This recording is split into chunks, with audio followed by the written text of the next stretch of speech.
Hello दोस्तों, आप सबका स्वागत है फिर से हमारे आईपीओ बाबा के चैनल पर। उम्मीद करता हूं कि आपको वीडियोस पसंद आ रहे होंगे। आपसे आशा करता हूं कि आप वीडियोस को लाइक और शेयर भी कर रहे होंगे और साथ ही हमारे चैनल को सब्सक्राइब भी कर दिया होगा। तो आज हम इस वीडियो में बात करने जा रहे हैं ऐसी 6 कंपनियों की जिनको सीबी से आईपीओ लॉन्च करने के लिए अप्रूवल मिला है। सीबी ने 23 दिसंबर को iValue इन्फो सॉल्यूशंस और एथर एनर्जी के ड्राफ्ट डॉक्यूमेंट्स पर ऑब्जर्वेशन लेटर जारी किया, जबकि ओसवाल पंप्स को 24 दिसंबर को ऑब्जर्वेशन लेटर मिला। क्वालिटी पावर इलेक्ट्रिकल इक्विपमेंट्स और फैबटेक टेक्नोलॉजीज को 27 दिसंबर को उनके ऑब्जर्वेशन लेटर मिले और श्लॉस बैंगलोर को 26 दिसंबर को लेटर मिला। सीबी की भाषा में ऑब्जर्वेशन लेटर का जारी होना एक ग्रीन सिग्नल है, जो कंपनी को 1 साल के भीतर अपना आईपीओ लॉन्च करने की अनुमति देता है। आइए पहले शुरुआत में हम कंपनियों के नाम जान लेते हैं। iValue info solutions limited, Ather energy limited, Oswal pumps limited, Fabtech technologies limited, Schloss Bangalore limited, quality power electrical equipments limited. अब आगे हम एक एक करके इन आईपीओस के बारे में थोड़ा थोड़ा जान लेते हैं। कंपनियों की डिटेल्ड वीडियो हम आपको आने वाले दिनों में आईपीओ ओपन होने से पहले अपडेटेड डेटा के साथ प्रोवाइड करेंगे, जिसमें आपको grey market premium, subscription, application amount वगैरह बताया जाएगा, जिससे आपको निर्णय लेने में मदद मिलेगी कि किस आईपीओ में पैसा निवेश किया जा सकता है और किस में नहीं। पहली कंपनी जिसके बारे में हम बात करने जा रहे हैं वह है iValue info solutions. iValue info solutions एक बेंगलुरु स्थित टेक्नोलॉजी सॉल्यूशंस कंपनी है, जिसने 5 सितंबर को सीबी के पास अपने ड्राफ्ट पेपर्स दाखिल किए थे। ये आईपीओ पूरी तरह से ऑफर फॉर सेल है, जिसमें 1.87 करोड़ इक्विटी शेयर मौजूदा शेयर धारकों द्वारा बेचे जाएंगे। इस आईपीओ में कोई नया इशू नहीं होगा।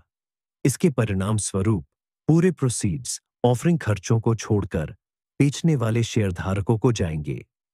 यदि सभी कन्वर्टेबल सिक्योरिटीज को पूरी तरह से कन्वर्ट किया जाता है, तो प्रमोटर्स 38.67% हिस्सेदारी रखेंगे, जबकि बाकी 61.33% पब्लिक शेयरधारकों के पास होगी, जिसमें संडारा मॉरिशस भी शामिल है। दूसरी कंपनी जिसकी हम बात करने जा रहे हैं वह है एथर एनर्जी। एथर एनर्जी एक इलेक्ट्रिक टू व्हीलर निर्माता कंपनी है। इसने 9 सितंबर को ड्राफ्ट पेपर्स दाखिल किए थे। कंपनी आईपीओ के जरिए फंड्स जुटाने की योजना बना रही है, जिसे महाराष्ट्र में फैक्ट्री स्थापित करने और कर्ज कम करने के लिए इस्तेमाल किया जाएगा। आईपीओ में 3,100 करोड़ रुपए के फ्रेश इशू और प्रमोटर्स व निवेशकों द्वारा 2.2 करोड़ इक्विटी शेयरों की ऑफर फॉर सेल शामिल होगी। प्रमोटर्स तरुण संजय मेहता और स्वप्निल बाबनलाल जैन प्रत्येक 10 लाख शेयर बेचेंगे, जबकि बाकी share Caladium investment, national investment and infrastructure fund, internet fund, 3 state ventures, IITM incubation cell और आईआईटीएमएस रूरल टेक्नोलॉजी जैसे निवेशकों द्वारा बेचे जाएंगे। फ्रेश इशू से प्राप्त धनराशि फैक्ट्री स्थापित करने, कर्ज चुकाने, R&D में निवेश, मार्केटिंग के प्रयासों और सामान्य कॉरपोरेट खर्चों को पूरा करने के लिए उपयोग की जाएगी। तीसरी कंपनी जिसके बारे में हम बात करने जा रहे हैं वह है ओसवाल पंप्स। ओसवाल पंप्स हरियाणा स्थित एक कंपनी है, जो सोलर पावर्ड और ग्रिड कनेक्टेड सबमर्सिबल और मोनोब्लॉक पंप्स के साथ साथ इलेक्ट्रिक मोटर्स का निर्माण करती है। इसने 17 सितंबर को सीबी के पास अपने ड्राफ्ट रेड हेरिंग प्रोस्पेक्टस दाखिल किए। इस आईपीओ में 1,000 करोड़ रुपए के फ्रेश इशू और प्रमोटर विवेक गुप्ता द्वारा 1.13 करोड़ इक्विटी शेयरों की ऑफर फॉर सेल शामिल होगी।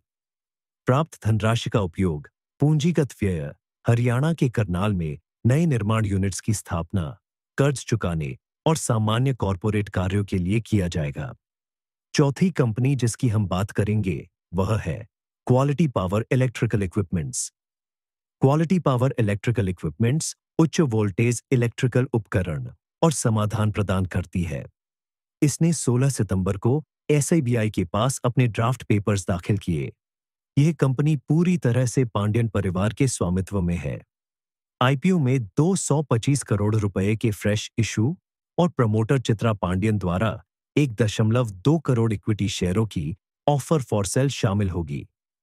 पांचवी कंपनी है फैबटेक टेक्नोलॉजीज। फैबटेक टेक्नोलॉजीज मुंबई स्थित एक कंपनी है जो फार्मास्यूटिकल, बायोटेक और हेल्थ केयर इंडस्ट्रीज के लिए टर्नकी इंजीनियरिंग सॉल्यूशंस प्रदान करती है। कंपनी ने 14 सितंबर को एसबीआई के पास अपने प्रारंभिक पेपर्स दाखिल किए।